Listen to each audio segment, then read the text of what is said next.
നമ്മൾ ഡിസ്കസ് ചെയ്യാൻ പോകുന്നത് the strange case of Britain എന്ന ഫോർത്ത് യൂണിറ്റിലെ ലാസ്റ്റ് ടോപ്പിക്കാണ്. കഴിഞ്ഞ വീഡിയോസിൽ നമ്മൾ ജർമ്മൻ യൂണിഫിക്കേഷനും ഇറ്റാലിയൻ യൂണിഫിക്കേഷനും ചെയ്ത പോലെ തന്നെ ഇന്ന് നമ്മൾ ബ്രിട്ടൻ്റെ യൂണിഫിക്കേഷൻ പ്രോസസ്സാണ് കാണാൻ പോകുന്നത്. ബ്രിട്ടൻ്റെ യൂണിഫിക്കേഷനെ എന്തുകൊണ്ടാണ് ഒരു സ്ട്രേഞ്ച് കേസ് എന്ന് പറയുന്നതെന്ന് ആദ്യം പറഞ്ഞുകൊണ്ട് തുടങ്ങാം. മറ്റുള്ള കൺട്രീസിനെ പോലെ പെട്ടെന്ന് ഒരു ദിവസം ഉണ്ടായതല്ല, ഒരു റെവല്യൂഷൻ്റെ അല്ലെങ്കിൽ ഒരു സഡൻ അപ്ഹീവലിൻ്റെ റിസൾട്ടായിട്ട് ഉണ്ടായതല്ല ബ്രിട്ടൻ ഒരു നേഷൻ സ്റ്റേറ്റ് ആവുന്ന ആ ഒരു ഫോർമേഷൻ. അത് ഒരുപാട് വർഷങ്ങളെടുത്തുണ്ടായ ഒരു ലോങ് ഡ്രോൺ ഔട്ട് പ്രോസസ്സായിരുന്നു.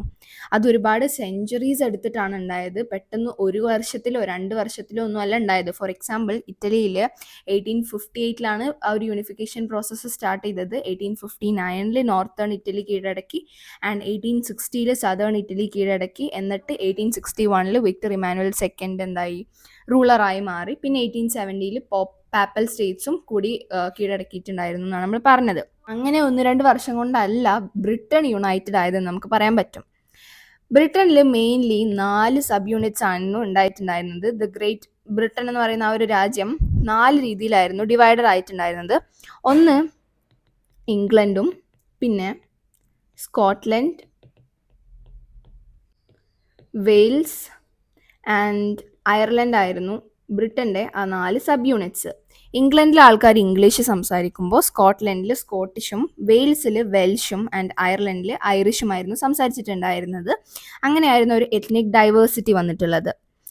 ആൻഡ് ഈ കൂട്ടത്തിൽ ഇംഗ്ലണ്ട് ആയിരുന്നു എപ്പോഴും ഒന്നും കൂടി ഒരു പടി മുന്നിലെന്ന് നമുക്ക് പറയാൻ പറ്റും. കൂടുതൽ പവർഫുൾ ആയിട്ടും ഒക്കെ ഉള്ളത് ഇംഗ്ലണ്ട് ആയിരുന്നു. ആൻഡ് സോ ഇംഗ്ലണ്ട് എന്ത് ചെയ്തു, 1688 ദ മൊണാർക്കിൻ്റെ കയ്യിൽ നിന്നും പവർ സീസ് ചെയ്തിട്ട് അവരെന്താവാണ് കൂടുതൽ പവർഫുള്ളായി. അങ്ങനെ അവർ അവരുടെ പവർ എസ്റ്റാബ്ലിഷ് ചെയ്യുന്നതിലൂടെയാണ് പിന്നീട് അങ്ങോട്ട് ബ്രിട്ടൻ ഒരു നേഷൻ സ്റ്റേറ്റ് ആയി മാറുന്നത്. അപ്പോൾ നമുക്ക് പറയാൻ പറ്റും ഇംഗ്ലണ്ടാണ് ആക്ച്വലി ഒരു നേഷൻ സ്റ്റേറ്റ് എന്നുള്ള ഫോർമേഷനിലേക്ക് ഏറ്റവും കൂടുതൽ കോൺട്രിബ്യൂട്ട് ചെയ്തത്. ബിക്കോസ് 1688 ഇംഗ്ലീഷ് പാർലമെൻറ്റ് മൊണാർക്കിൻ്റെ കയ്യിൽ നിന്നും പവർ സീസ് ചെയ്തതിന് ശേഷമാണ് 1707 ആക്ട് ഓഫ് യൂണിയനിലൂടെ ഇംഗ്ലണ്ടും സ്കോട്ട്ലൻഡും തമ്മിൽ ഒരു യൂണിഫിക്കേഷൻ ഉണ്ടാവുന്നതും അങ്ങനെ United Kingdom of Great Britain form ചെയ്യുന്നതും. അങ്ങനെയാണ് ആ ഒരു ഇവൻസിൻ്റെ സീക്വൻസ് കിടക്കുന്നത്. പിന്നെ ഇംഗ്ലണ്ടും സ്കോട്ട്ലൻഡും യുണൈറ്റഡ് ആയങ്ങാണ്ട് United Kingdom of Great Britain form ചെയ്തപ്പോൾ അവിടെ ഉണ്ടായ മാറ്റങ്ങളാണ് സ്കോട്ട്ലൻഡിൽ ഉണ്ടായിരുന്ന ആൾക്കാർക്ക് അവരുടെ നേറ്റീവ് ആയിട്ടുള്ള ഗെയിലിക് ലാംഗ്വേജ് സംസാരിക്കുന്നതിൽ നിന്നും അവരെ തടഞ്ഞിട്ടുണ്ടായിരുന്നു. പിന്നെ ഒരുപാടധികം ബുദ്ധിമുട്ടുകൾ അവർക്ക് ഫേസ് ചെയ്തിട്ടുണ്ടായിരുന്നു. കാരണം ഇംഗ്ലണ്ട് ഭയങ്കര ഡോമിനേറ്റിംഗ് ആയിരുന്നു. ആൻഡ് അവരുടെ ഈ ഡോമിനേഷൻ ഒരുപാട് ഈ ഒരു സ്കോട്ട്ലൻഡിലെ ആൾക്കാരുടെ മേലിൽ ഇമ്പോസ് ചെയ്തിട്ടുണ്ടായിരുന്നു. അവർക്കൊരു ഫ്രീഡം ഉണ്ടായിരുന്നില്ല എന്ന് പറയാൻ പറ്റും ആ ഒരു യുണൈറ്റഡ് കിങ്ഡം ഓഫ് ഗ്രേറ്റ് ബ്രിട്ടനിൽ. നമുക്കിവിടെ കാണാൻ പറ്റും the Catholic clans that inhabited the Scottish Highlands suffered terrible repression whenever they attempted to assert their independence. Scottish ഹൈലാൻഡ്സിൽ താമസിക്കുന്ന കാത്തോലിക്സ് അവരെങ്ങാനും ഒരു ഫ്രീ ആയിട്ട് അവരുടെ ഇൻഡിപെൻഡൻസ് അസേർട്ട് ചെയ്യാൻ അറ്റംപ്റ്റ് ചെയ്യുമ്പോൾ പോലും അവർ ഒരുപാട് ടെറിബിൾ റിപ്രഷൻ ആയിരുന്നു സഫർ ചെയ്തിട്ടുണ്ടായിരുന്നത്. And the Scottish Highlanders were forbidden to speak their Gaelic language or wear their national dress and large numbers were forcibly driven out of their homeland. ഇത്രയും ബുദ്ധിമുട്ടുകളായിരുന്നു അവരവിടെ face ചെയ്തിട്ടുണ്ടായിരുന്നത് ഇംഗ്ലണ്ടിൻ്റെ ഭാഗത്തിൽ നിന്നും. പിന്നെ വെയിൽസ് ഓൾറെഡി 15th സെഞ്ച്വറി മുതൽക്ക് ഇംഗ്ലണ്ടിൻ്റെ ഭാഗമായിട്ടുണ്ടായിരുന്നു. അപ്പോൾ ദാ ഇംഗ്ലണ്ടും സ്കോട്ട്ലൻഡും വെയിൽസും ഇപ്പം എന്താ യുണൈറ്റഡ് ആയി. ഇനി ഫൈനൽ ഒബ്സ്റ്റക്കിൾ എന്ന് പറയുന്നത് ഇവിടെ അയർലൻഡാണ്. നമ്മൾ ഇംഗ്ലണ്ടും സ്കോട്ട്ലൻഡും എങ്ങനെ യുണൈറ്റഡ് ആയതെന്ന് പറഞ്ഞു. ബിക്കോസ് സ്കോട്ട്ലൻഡിലെ ആ ഒരു ആക്ട് ഓഫ് യൂണിയനിലൂടെയാണ് അവർ കീഴടക്കിയത്. And Wales already 15th century മുതൽക്ക് ഇംഗ്ലണ്ടിൻ്റെ ഭാഗമായിരുന്നു. പിന്നെ അയർലൻഡിൻ്റെ കാര്യം പറയുമ്പോൾ അയർലൻഡിൽ 2 തരത്തിലുള്ള ആൾക്കാരായിരുന്നു താമസിച്ചിട്ടുണ്ടായിരുന്നത്, കാത്തോലിക്സും പ്രൊട്ടസ്റ്റൻസും.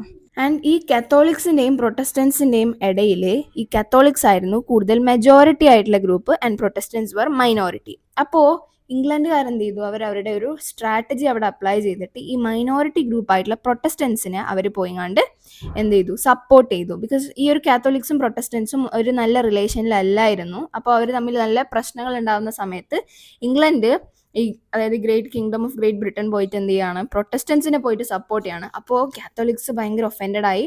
അവർക്ക് എന്താ, നമ്മളിവിടെ മെജോറിറ്റി ആയിട്ട് നമ്മളെല്ലാം സപ്പോർട്ട് ചെയ്യുന്നത് എന്നുള്ള രീതിയിൽ അവർക്ക് പല പ്രശ്നങ്ങളും തോന്നുകയാണ്. ആൻഡ് അങ്ങനെ അവിടെ ഒരുപാട് റെവല്യൂഷൻസ് ഉണ്ടായി. ഇതവിടെ English help the protestants of Ireland to establish the dominance over a largely Catholic country.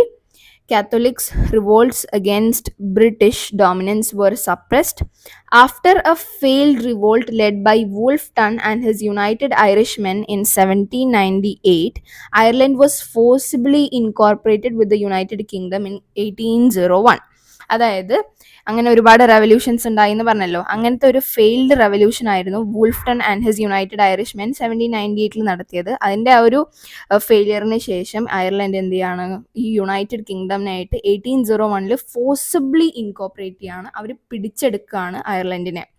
അങ്ങനെ ഒരു ന്യൂ ബ്രിട്ടീഷ് നേഷൻ, ഇങ്ങനെ ഒരു ഡോമിനൻറ്റ് ഇംഗ്ലീഷ് കൾച്ചർ അവിടെ ഉണ്ടായിരിക്കുമ്പോൾ എന്താണ്, ഒരു ന്യൂ ബ്രിട്ടീഷ് നേഷൻ ഫോം ചെയ്യാണ്. അപ്പോൾ ഇംഗ്ലണ്ടാണ് ഡോമിനൻ്റ് എന്ന് മനസ്സിലായല്ലോ. അതുകൊണ്ട് തന്നെ ഈ ഒരു ന്യൂ ബ്രിട്ടീഷ് നേഷനിൽ എല്ലാ കാര്യങ്ങളിലും ഇംഗ്ലണ്ട് തന്നെയായിരുന്നു മുന്നിലുണ്ടായിരുന്നത്.